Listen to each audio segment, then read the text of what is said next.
podcast is still proud to be brought to you by Underdog Fantasy. Underdog Fantasy is the easiest place to play fantasy sports. It's also the fastest growing fantasy app in the industry.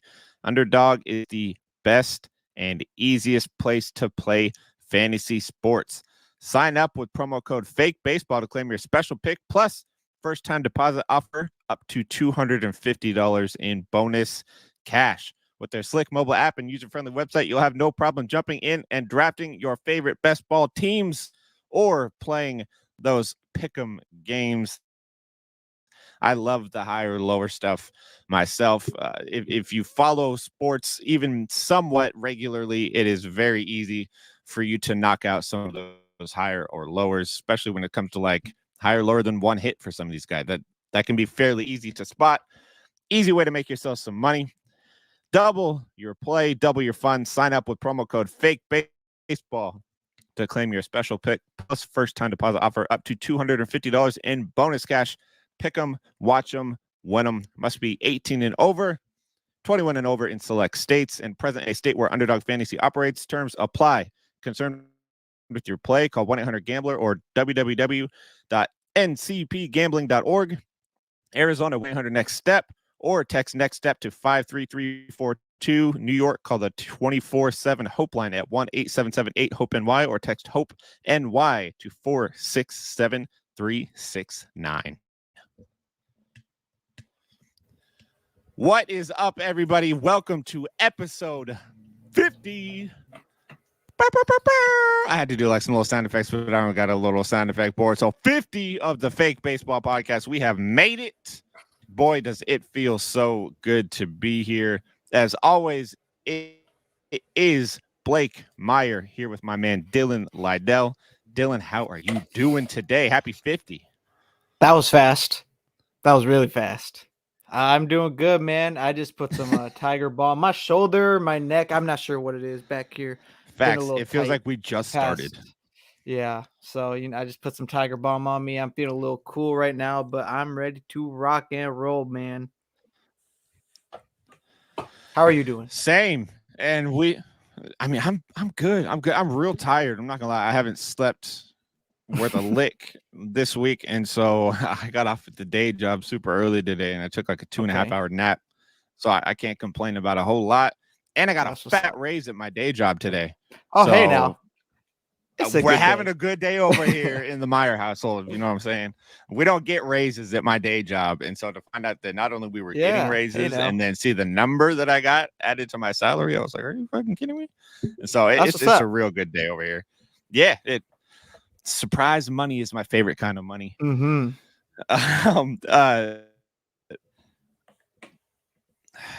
So full disclosure, I really wanted to get somebody to come on as a guest for this episode as well, but a cool little like 50th episode celebration thing. Scheduling always is a pain in the ass. I'm not going to apologize for that cussing. Scheduling is a pain in the ass, especially we live on the West Coast. A lot of people in the fantasy baseball industry are on the East Coast. So our time slot is not necessarily the easiest to work with in terms of getting guests on.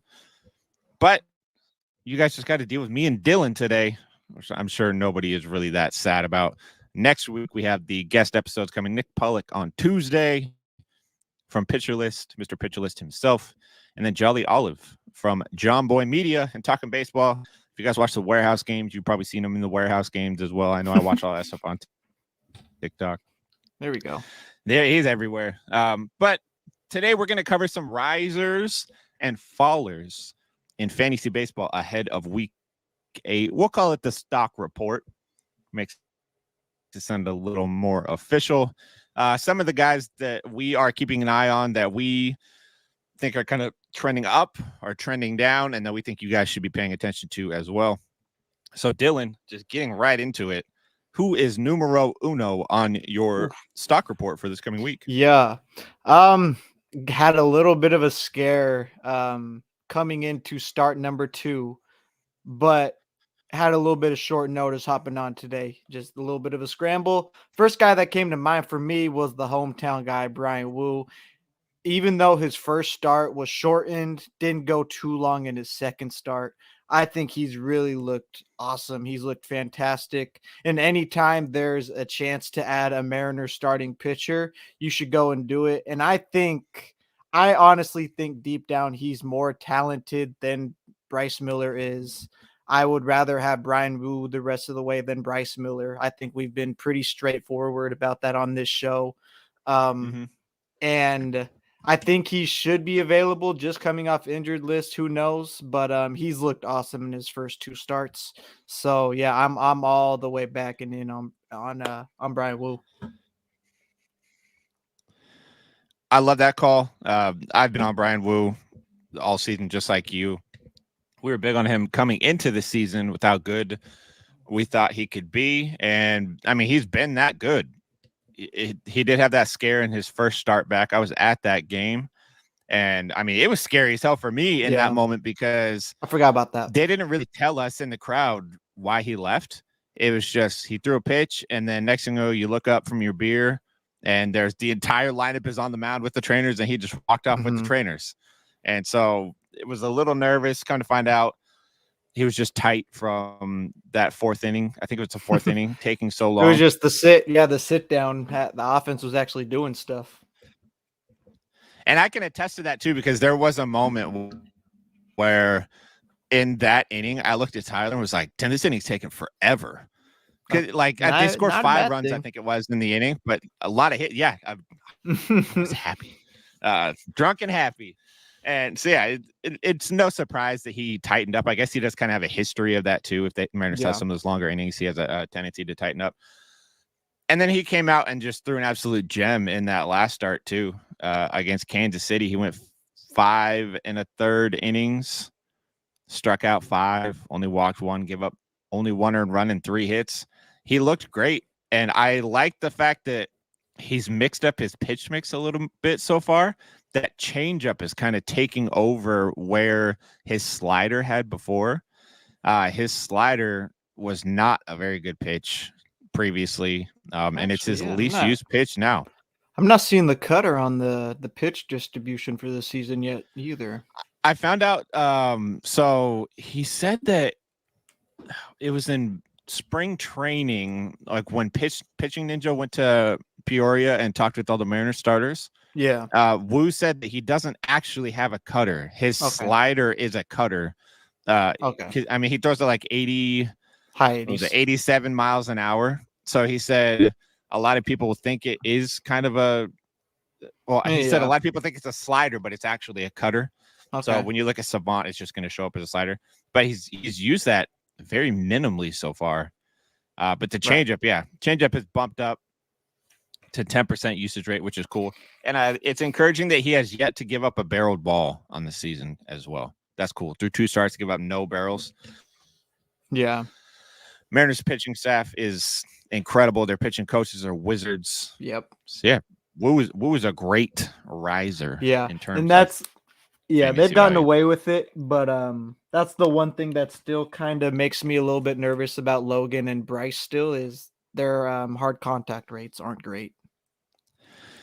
Yeah, we've been talking about that with Bryce for a minute, and I think people are starting to recognize that finally, which is good.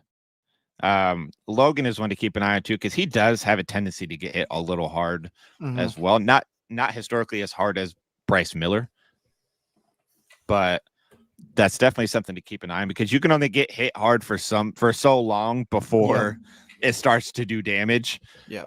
So they're getting a little lucky right now. Pitcher's so luck runs out just as fast as the hitters can too. Yep. So for me, my numero uno on the risers list is somebody that is in my pitcher list article that came out today. It finally came out today. I wrote the damn thing Monday afternoon, and here we are Thursday evening, and it finally came out today.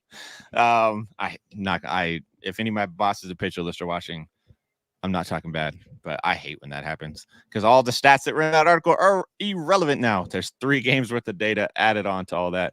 But Alec Burleson is probably the guy that's the biggest riser for me.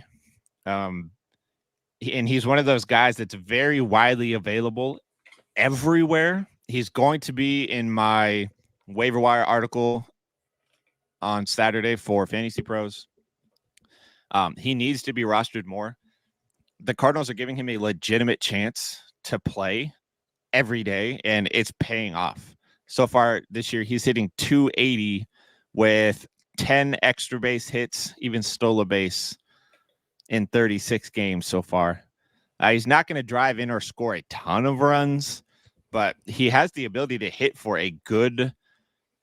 I mean, he can hit for a good average. He hit 20 home runs back in 2022 in the minors. He hit 244 up at the big leagues last year. So he's profiling kind of as like maybe a 15 home run guy this year that can hit you right around that 280, which is cool. That's something that holds value in not only points leagues, but in roto leagues as well. So Alec Burleson, for me, is somebody that's trending up. Dylan, have you paid much attention to Alec Burleson lately, or is he on your radar at all? Not as much. I was just kind of going through his Fantasy Pros page. There's no way he's only owned in 2%. There's no way. I gotta refresh this. Really? Is that right? Yep.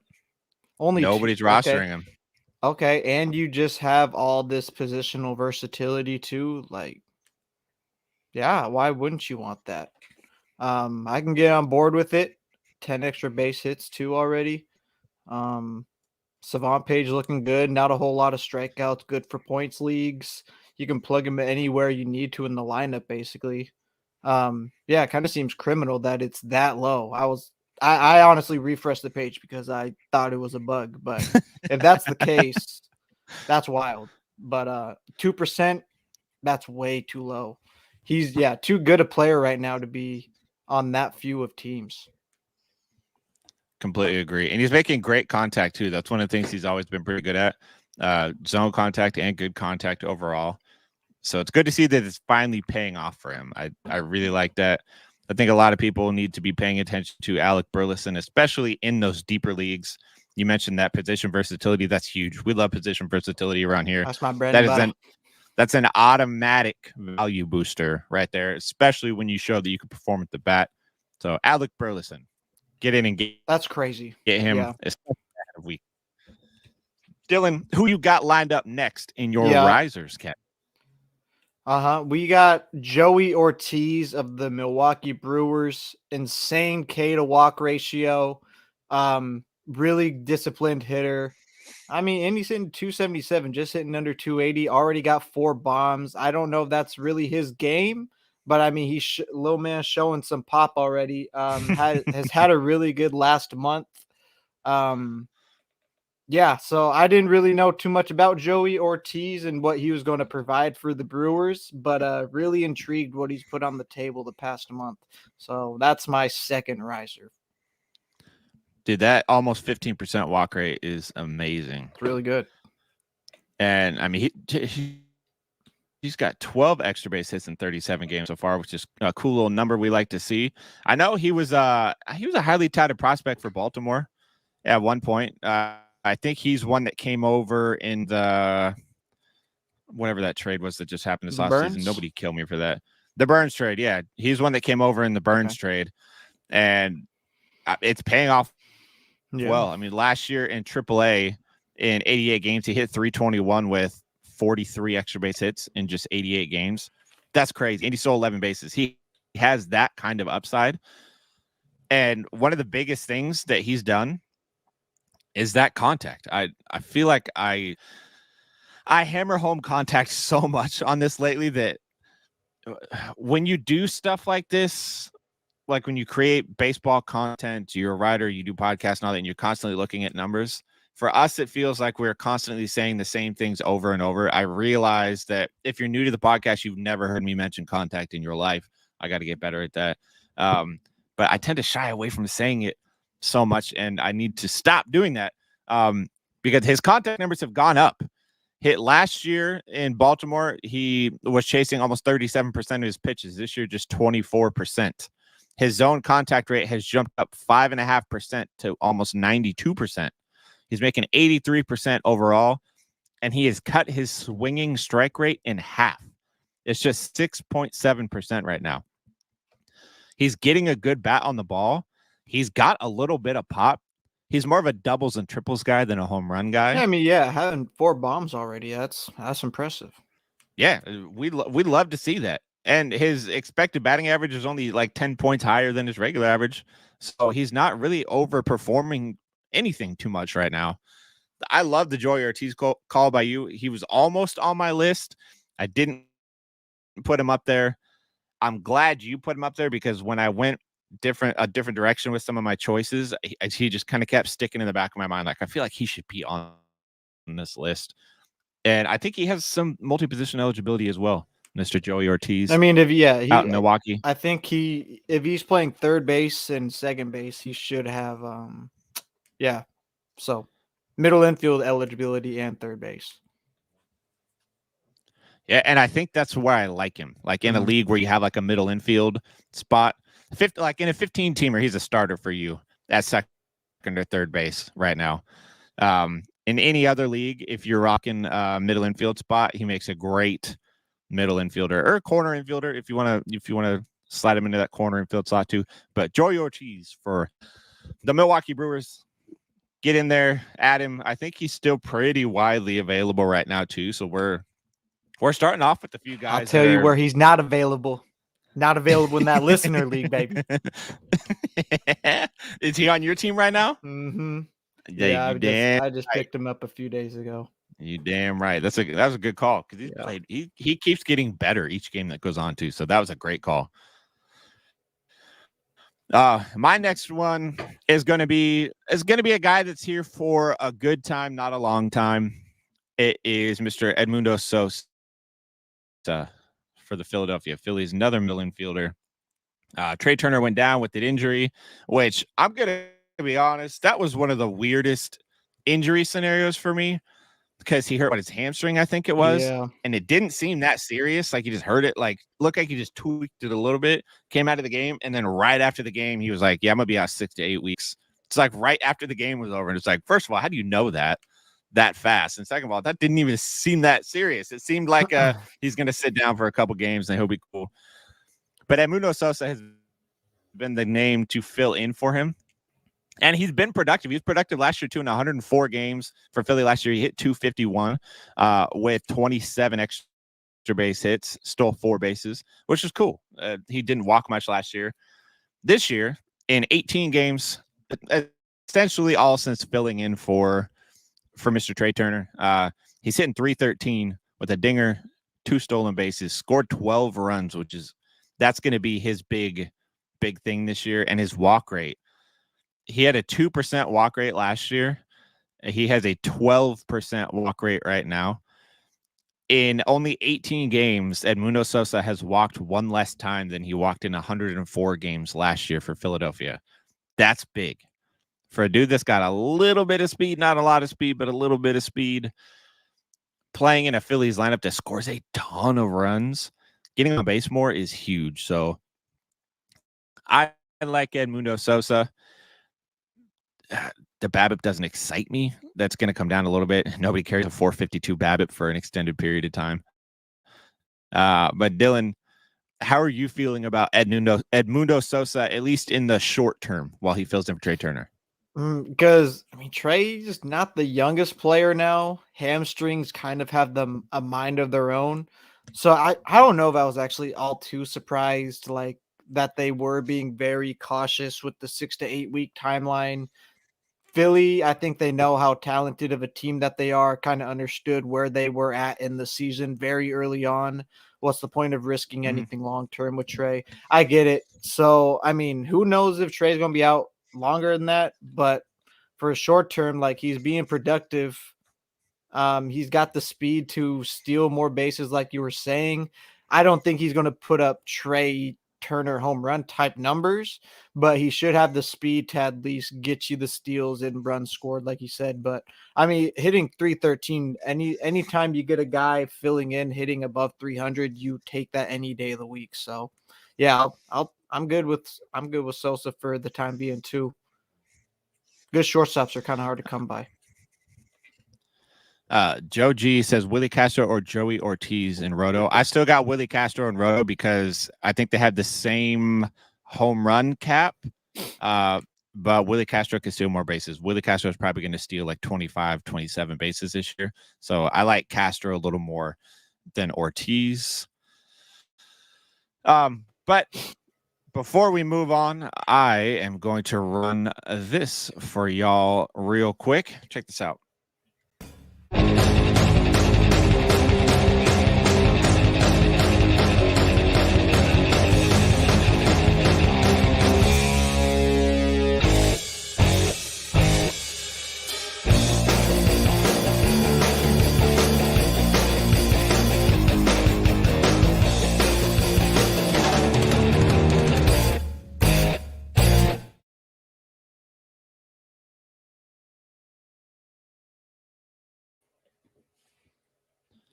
Make sure y'all use code FAKEBASEBALL over at Underdog Fantasy to get a 50% deposit match up to $500 on your first deposit. Get you up to $250 in free play over there. Underdog Fantasy. Play those higher or lower games. And also make sure you check out our Patreon, patreon.com/TheFakeBaseballPodcast. Bonus episodes, all kinds of cool stuff over there. Easy way to talk to me and Dylan in the chat over there as well. Go check all of that out. All of that stuff goes a long way to helping us continue to be able to make these episodes. But moving on from those, next up for me is somebody that we talked. If you guys here with the Gary Sheffield Jr. episode, we talked a bunch of Yankees with Gary. And one that we did talk about that we were a little concerned about at the time, I'm not concerned anymore, is Anthony Volpe. Hitting leadoff for the Yankees. He went through a very cold stretch there for a bit. Was a little worried about him because you didn't really know how that was going to go. He just hit another home run today, raised his batting average up to 273 on the year, 6 home runs, 9 stolen bases, only been caught one time. And he's only got a 22% strikeout rate and almost a 10% walk rate. Dylan, are you back on that Anthony Volpe hype train right now? Are you feeling like he is rising, or are you still a little skeptical? No, I was more so hesitant, I think, is where I was. Like the rookie season he had last year, 2020, and it kind of felt underwhelming at some points. Mm-hmm. And we were just saying, if this is the floor for Volpe, then what is like Volpe just kind of not hanging on, but like if you can take that next step and just be an average or not even quite to his ceiling yet, what kind of player can we see? And I think that's kind of what we're seeing. I don't think this is the full potential of Volpe quite yet, but I think he's kind of understanding who he is as a player and starting to take these next steps. He's taking big strides. I mean, cutting that strikeout rate, like you said, way down, walking 10% of the time, just underneath that. Yeah, I'm good. I'm good with Volpe the rest of the way, especially with how good the Yankees have been looking as a group too. So yeah, I can rock with it. He's going to be in the lineup every day. So yeah, I'm good with it. Yeah, he feels like somebody that he's going to be a little streaky. So you're going to need to kind of ride it out while the hot Everybody streaks. I mean, you're not going to drop Anthony Volpe. Like I don't want to word that in a way that makes you feel like Anthony Volpe could be a droppable player at some point. You're just rocking with Volpe all year. But I mean, in his last 9 games, including today, he has 3 home runs, 10 RBI, a stolen base, a double, and a triple, which is crazy. He's got 4 multi-hit games in that time frame. Scored 6 runs. Like he's just doing everything you expected him to do coming into this year, taking that sophomore leap, which you like to see from these guys that do perform really well as a rookie. So yeah, if you traded for Anthony Volpe before this, good on you, because this feels like a time when Anthony Volpe is skyrocketing. If you can get in now in a trade, I don't know, it may be too late. It's hard to trade for somebody in a hot streak because the value is going to be there. But he is still a decent trade target if you're trying to trade for somebody, because I do think he still has a ways to go till he hits his ceiling. So it could just be up from here. But Yeah, Anthony Volpe is rising for absolute sure right now. So, Dylan, I'm going to pass it back over to you. Mhm. Who is your next riser in Yeah, my value for bad. week 8? It's kind of looking at some free agents on the listener league here. My apologies, I was kind of spacing out a little bit. I got Max Kepler for my last one. I wasn't feeling like being negative Nancy on episode 50 today, so I got all risers for me. I got Max Kepler of the Minnesota Twins. Apologies, let me pull up his last month or so, but he's been on fire, finally healthy, and that's kind of been the problem with Kepler. Has just been a guy that's had the injury bug, but he's got big pop. He can really launch a ball if he gets a hold of it. It's just staying healthy for him. Trying to fill in some time here. I apologize. Where's he at? Where's he at here?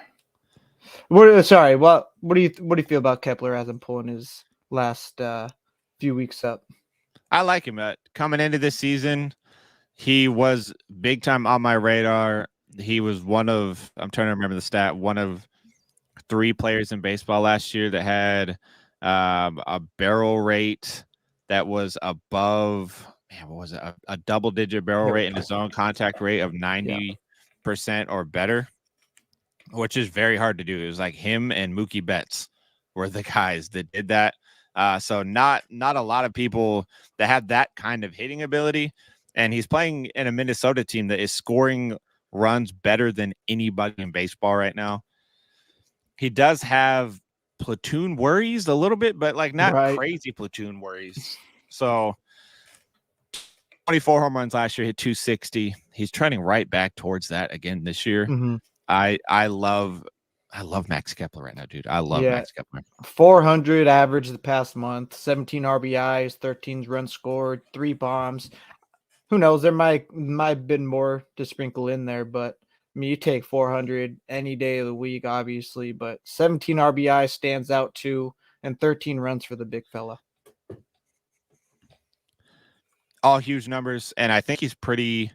I think he's pretty widely available on a lot of platforms right now. So if Kepler is still available in one of your leagues, I would suggest going to make a move for him. Yahoo's 66% rostered, ESPN only 34%.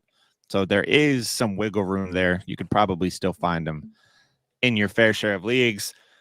Unlike Dylan, I did come prepared to be a Debbie Downer this week. There we I'm go. here for it. I'm here for it.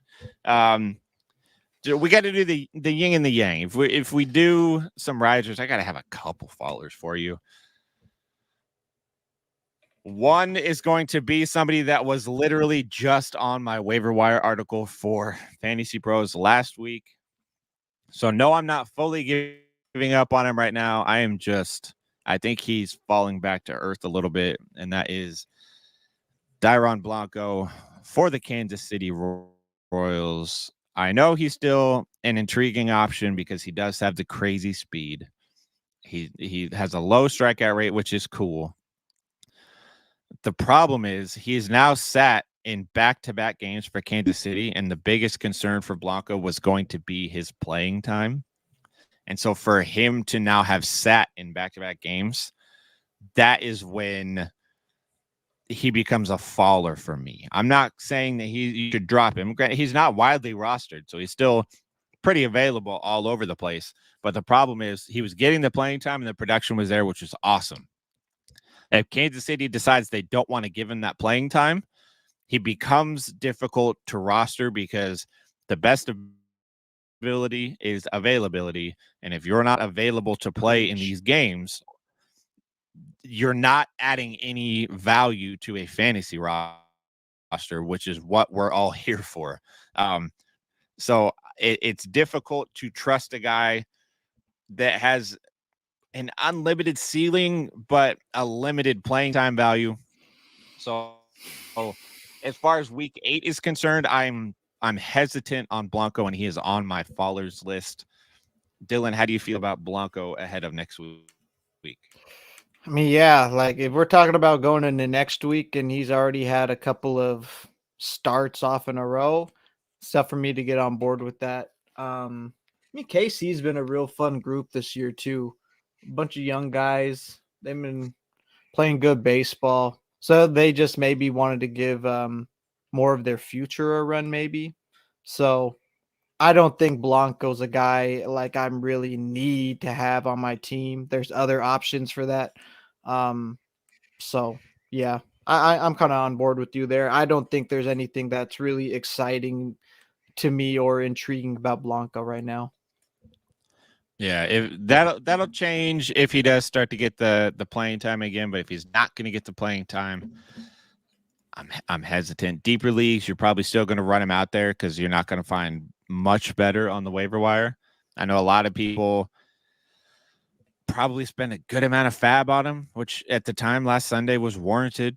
Like he was playing really well. He had the 4-run home run, 2 stolen base game, which is crazy. You got to be a special player to be able to do that. It's just you got to monitor the playing time. MLBplayingtime.com from Mike Curland. Go check that out. Monitor his playing time over there. Speaking of it, Josh Lowe just hit another home run today. So let's go for all of us that rostered Josh Lowe from the beginning. I just got the notification on my phone. But the last faller that I have right now, it's somewhat obvious.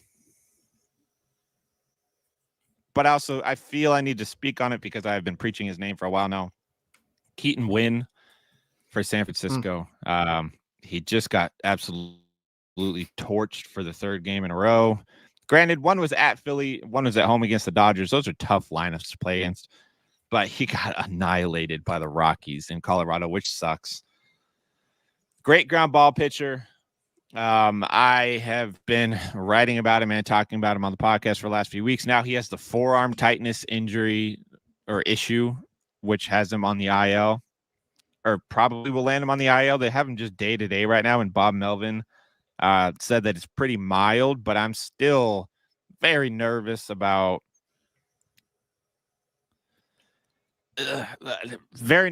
anybody with forearm tightness, especially right now in a league where everybody's elbow seems to be blowing out. And the biggest red flag for those that are unaware, forearm tightness is a sign. It's not like the end all be all, but forearm tightness is a sign of somebody whose UCL has gone to shit. You tend to get the forearm tightness. So we'll have to monitor it and see how it goes. Right now, I think he is a droppable player in fantasy. He's not the most rostered, but if you were rocking with him, I think you can drop him and nobody's going to pick him up right now. So you're okay. Uncle Ted said Wynn still has a 117 whip, which is true. No, he has a 1.3 whip. He doesn't have a 117 whip. He has a 1.3 whip and a 3.7 ERA. But he's somebody that you can probably drop right now. If you've been listening to me about starting and playing him, I still like him. If he's healthy, I like him in advantageous matchups. But outside of that, yeah, Win definite faller right now. He's a very droppable pitcher. You can find somebody else that's good. I don't even think he's worth the injury list spot, so don't worry about stashing him on the IL. Yeah, Uncle Ted said don't forget him. Yeah, drop him, but keep an eye on him. Add him to your watch list. I think ESPN still has that as a thing. But I just want to say I appreciate you guys for rocking with us through 50 episodes. This has been so fun to do. We have come a very long way, especially as of late. We have so many people to watch these lives now. I can see the number while we're watching it. You guys are amazing. We're live across a bunch of different platforms. Going live on Twitter is blowing up. YouTube's blowing up. Facebook snuck up on me and is blowing up, which is crazy. I just checked that this morning, and the numbers jump every single time I look at our live views over there, which is really cool. Shout out Uncle Ted in the chat for helping with these graphics every day. Like you do a ton to help us continue to take this in a crazy direction and help us ride this rocket ship towards the top.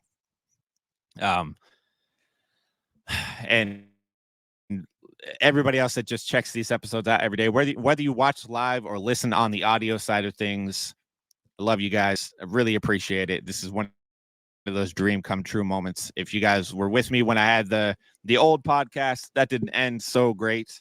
And I was kind of in limbo about how it was going to go.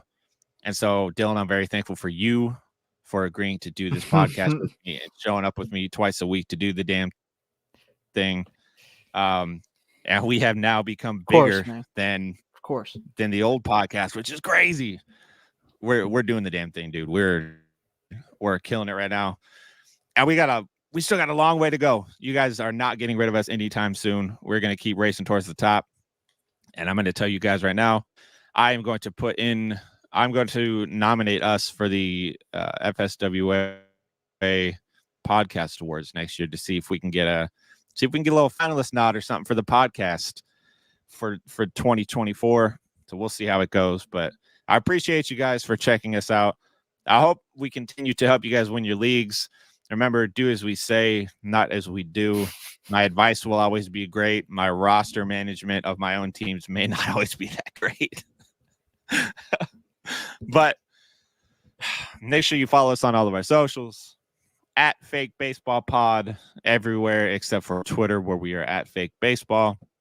If you want to check out the Facebook, we need a lot more followers over there. So if you're watching on Facebook right now, or you have a Facebook and you love this, if you could just go follow our Facebook page, just search the Fake Baseball Podcast. We'll pop right up. You'll see our logo and our beautiful faces over there. Make sure you subscribe on YouTube.